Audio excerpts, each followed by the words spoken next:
the mighty and resilient Merrimack River, carving through the communities of our great region.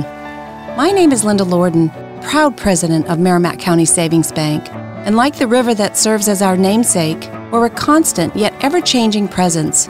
Because to us, it's bigger than banking. It's about powering communities and putting people first. It's about knowing where you came from and where you're going. That's Merrimack style. Visit us at themerrimack.com.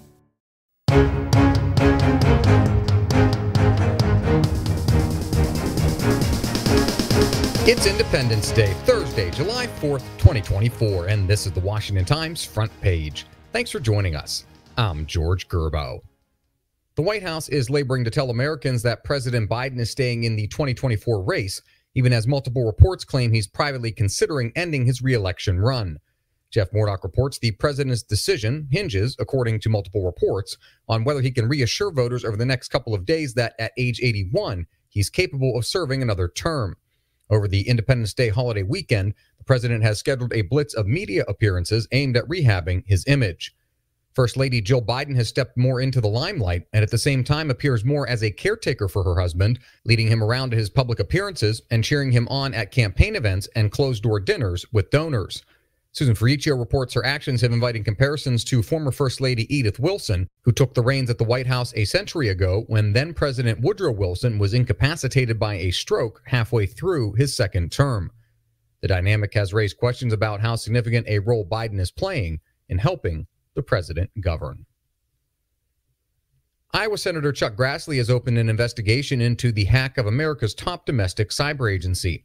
Ryan Lovelace reports the Republican wrote to the Cybersecurity and Infrastructure Security Agency this week, demanding answers about a January breach of its systems that the agency revealed only last month. CISA is the federal agency tasked with cybersecurity and coordinating security for America's critical infrastructure, which includes such things as transportation, power, water systems, and financial services. Chinese forces have seized a Taiwanese fishing boat in the ill-defined waters off of the island of Kinmen. Andrew Salmon reports the boat, with a Taiwanese skipper and 4 Indonesian migrant crew members, was captured by 2 Chinese Maritime Administration vessels, according to Taiwan's Coast Guard. Taiwan governs Kinmen, but it lies just 5 miles off of China's coastline in the Taiwan Strait. The move is China's latest aggression short of outright combat against the island democracy that it claims as part of its sovereign territory. In its day, the SS United States was a nautical marvel, the fastest passenger liner to cross the Atlantic Ocean in a record time that has stood for more than 70 years.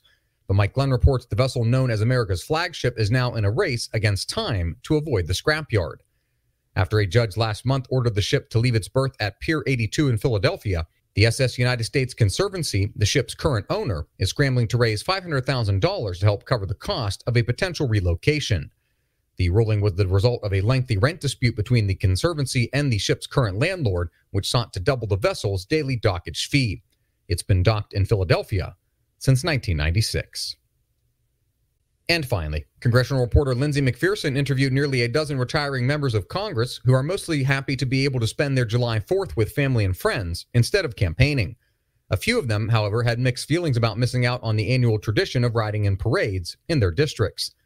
Louisiana Republican Representative Garrett Graves said he hadn't fully fleshed out his holiday plans following his decision not to run for re-election in a redrawn district, but he was looking forward to spending time with his family.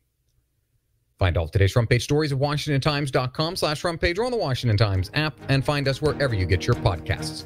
You can also find us on social media at Wash Times for breaking news, sports, commentary, and more. For the Washington Times, I'm George Gerbo, wishing you and yours a happy and safe Independence Day weekend.